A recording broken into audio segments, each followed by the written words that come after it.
Bom, pessoal, estamos aqui no canal Não é Aula, é Conversa. Sou o professor Giacomo e hoje a gente vai dar continuidade ao nosso projeto sobre falar sobre alguns filósofos desse período da Idade Moderna, principalmente ligados à política e, por consequência, da economia também, certo? Hoje, o filósofo iluminista que nós vamos conversar um pouco é o Thomas Hobbes. E eu vou passar já para o meu colega Ivan. Olá, Giacomo. Quero cumprimentar a todos que estão nos ouvindo, aos alunos que vão nos acompanhar nessas gravações. Eu sou o professor Ivan e nós vamos tratar um pouco sobre um dos principais filósofos contratualistas. Nós temos dois filósofos contratualistas e o autor que nós vamos trabalhar hoje, ele é considerado o primeiro filósofo contratualista. Thomas Hobbes. Então, para o nosso canal que nós gravamos John Locke, e John Locke seria o segundo filósofo contratualista. E também numa cronologia, ele vive anterior, na Inglaterra, anterior ao Barão de Montesquieu, que nós já gravamos também o último vídeo na semana passada.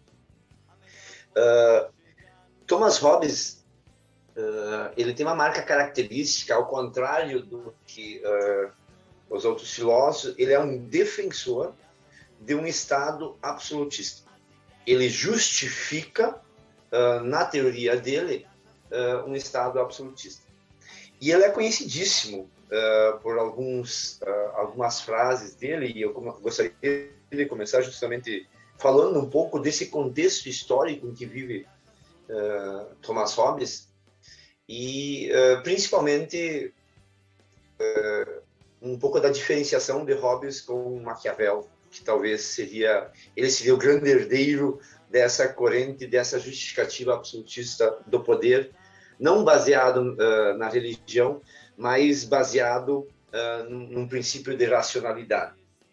Bom, o Thomas Hobbes, vou falar um pouco da vida de Thomas Hobbes. Thomas Hobbes, ele nasceu numa família muito pobre, e ele mesmo, nos livros, escreve que quando a mãe dele deu à luz a ele, deu à luz ao medo. Eu gostaria de contornar muito esse aspecto que é decisivo na formação e na filosofia política dele. Ivan, Oi? Qual foi a frase que ele escreveu mesmo? Quando a mãe dele deu à luz a ele, deu à luz ao quê? Ao medo. E esse medo vai fundamentar toda a teoria que nós vamos contornar aqui nesse vídeo, que é a principal herança. Ele é filho de uma família pobre e vivia na Inglaterra, mas ele teve sorte que o tio dele adotou ele. Ele acaba sendo adotado pelo tio dele, e o tio dele não faz ele ter uma carreira propriamente necessariamente universitária, mas ele teve introdução às letras muito cedo. E ele foi um jovem prodígio, estudando matemática, literatura.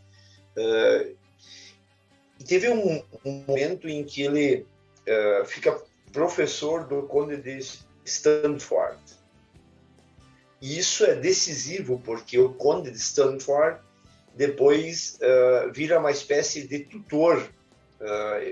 tutor financeiro, para dizer assim. Ele sustenta e mantém a vida econômica de Thomas Hobbes.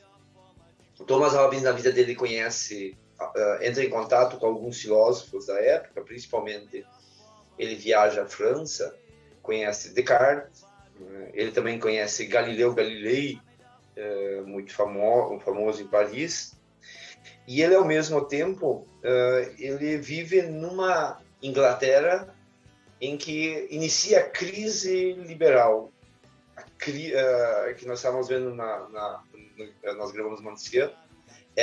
Ele vive num período em que está em crise, começa a crise dos governos absolutistas, e ao contrário do que Montesquieu que vai aderir a esse novo liberalismo, o Hobbes não. O Hobbes vai defender um Estado natural, a ideia de um Estado forte, baseado no medo humano. A principal obra dele é conhecida como o Leviatã. O Leviatã, ele é Leviatã é uma espécie de monstro, da mitologia, de uma das traduções da mitologia, se eu não me engano, não é egípcia, mas é da Mesopotâmia. Tá? O Leviatã é uma espécie de monstro que tratava de, com um monte de tentáculos, puxar todas as suas presas para dentro da sua boca. E esse monstro mitológico, ele retrata a noção do Estado. Tá? Então, só para dar uma noção geral. O principal livro dele, que é esse Leviatã, ele não é escrito para um grupo social. Ele é mais teórico do que é, por exemplo, o livro de Maquiavel, que foi a defesa de um Estado forte, mas a favor de uma família austríaca. Ao passo que o Hobbes, ele desagrada, inclusive, a nobreza da época, né? E também desagrada a igreja da época, né? Porque ele é contra a teoria do direito divino. Professor, ele vai também... Oi? É engraçado isso, porque é bem irônico, né? A principal obra dele, o nome é Leviatã, que é uma entidade mitológica. Ali meio que se mistura, na verdade, né? Porque, tipo assim, quando a Igreja Católica começa a absorver alguns elementos de outras religiões para, por exemplo, para converter alguns povos, eles chegam e mais ou menos, assim, resumidamente, o que eles falam: ó, vocês estão adorando o Deus errado, essas divindades, elas não são de vocês, e aí, então, na verdade, vocês estão adorando o demônio e esse é o verdadeiro Deus, né?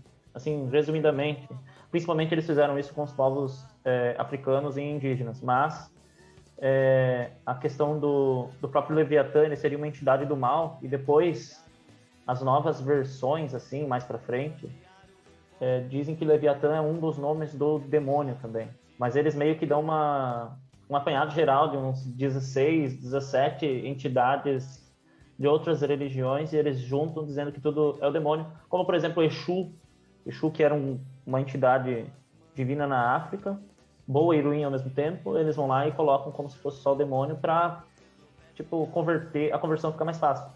O próprio Leviatã, ele é uma entidade mitológica que está presente no Antigo Testamento, né? Ele é tipo eu não lembro muito bem, mas parece um peixe, alguma coisa com tentáculos, lá dos hebreus antigos, antes ainda de ter qualquer coisa, assim, bem formada da nação hebraica. Mas já era uma coisa muito antiga. E aí que tá o negócio. Ele coloca o nome da obra dele, Leviatã, que é uma figura mitológica religiosa, mas ele é contra o direito divino dos reis. Então, ele é contra a igreja. Aí ele pega o nome de uma entidade do mal, que seria do mal, para falar... Eu lembro que uma época, muitos anos atrás, eu dei aula de sociologia e filosofia, e aí eu tenho um pouco de pena dos meus alunos naquele período, porque eu estava aprendendo a dar aula ainda, e eu não sou formado em sociologia nem em filosofia. E aí eu resumi essa parte do Leviatã em uma frase mais ou menos assim: que o Hobbes, ele falava que o Estado, ele é mau, ele é ruim, como o nome Leviatã, mas o homem precisa dele. Então o Estado seria um demônio, mas sem esse demônio nós não existiríamos enquanto civilização. E eu resumi mais ou menos assim a ideia do Thomas Hobbes, mas lógico, né? Vários defeitos e tal. Mas uma coisa que você falou interessante, né? Ele era contra a ideia do direito divino dos reis. Não contra a monarquia absolutista, isso ele defendia, mas uma monarquia absolutista que fosse baseada no medo, e não no medo propriamente religioso, né? E isso é interessante, porque nesse período ele está convivendo junto com o rei Carlos I da Inglaterra, e ele é um cara que tem a definição de que ele tentou impor, ele lutou para preservar o seu poder absolutista, porque ele não aceita a monarquia constitucionalista nesse tempo, e ele interfere religiosamente na Escócia e mais algum outro país ali, lógico, Inglaterra, e mais algum outro país, não sei se foi até o País de Gales, pode ser, na Grã-Bretanha daí, né? Por questões religiosas. Então, e o Thomas Hobbes escrevia justamente para acabar com esse poder divino aí. O poder devia ser baseado no medo e numa monarquia absolutista, uma figura forte, não propriamente escolhida por Deus, né? Não sei se tu quer comentar mais alguma coisa sobre essa parte aí. Isso, não, eu iria dessa primeira parte justificar assim, o Thomas Hobbes, alguém poderia estar pensando agora, tá, mas nós vamos estudar um autor que ele vai defender uma coisa contra o curso do seu tempo, e parece que há uma espécie de nostalgia. Eu queria justamente pontualizar isso. O Thomas Hobbes é um autor de extrema envergadura teórico-filosófica. Ele vai tentar fazer essa justificação do Estado absolutista baseado num racionalismo, num racionalismo humano, e não mais num misticismo religioso, não mais numa esperança. E o que é interessante é que esses autores, eles não, Hobbes também não defende um Estado utópico. Ele não defende um mundo perfeito, de uma sociedade ideal. Ele está lidando com seres humanos, com a condição, com a fragilidade da condição humana, e ele não é um otimista da natureza humana, do ser humano. Ele diz que o ser humano é um ser por si só, que num estado natural ele é, enfim, egoísta, ele desconfia extremamente do ser humano. Isso, mal. Eu não diria mal, mas ele não é bom necessariamente. Ele, pela disputa, ele se torna mal e nocivo. Mas ele é um defensor de um sujeito, de um indivíduo. Mas, só para finalizar essa primeira parte do contexto histórico, ele está em oposição aqui à filosofia política de Aristóteles. Aristóteles defendia que o ser humano é um animal político e, pela sua condição natural, ele tende a viver com outros seres humanos. E o Hobbes diz, não, nós não somos seres políticos. Nós não somos naturalmente seres políticos. Nós somos naturalmente seres que são contra a convivência social. Mas eu queria só nessa parte ainda assinalar que ele é um dos grandes clássicos da filosofia política, né? Que normalmente, quando alguém vai estudar teoria política, teoria do Estado, direito, Thomas Hobbes é uma leitura imprescindível, né? pela essa fundamentação racional. Ele faz uma espécie de experimento filosófico. Ele também é herdeiro do empirismo, né? Ele também lida com situações concretas e não com situações ideais, utópicas, metafísicas, e ele tenta inaugurar aquilo que nós depois convencionamos chamar de ciências políticas. Por isso que ele parte de análise de situações concretas, de situações... Ele é menos normativo, né? Ele é menos normativo, mas ele é mais... ele não tenta criar uma norma social, e ele parte justamente dessa condição ideal do ser humano, que é uma condição de medo. E aí eu iria para a segunda parte, não sei se quer falar dessa primeira parte, se eu vou para a segunda parte, que é esse estado natural. Okay. Um grande impacto, né, do Thomas Hobbes é que, assim, não pela primeira vez, mas ele como sendo o primeiro moderno, filósofo moderno desse período aí que a gente está trazendo para vocês, é que ele traz o homem como o centro do estudo. Não, e aí ele tende a se distanciar da questão da metafísica, como foi comentado, a questão do papel da igreja, o papel das divindades, e colocando o homem no centro da discussão. Lógico, né?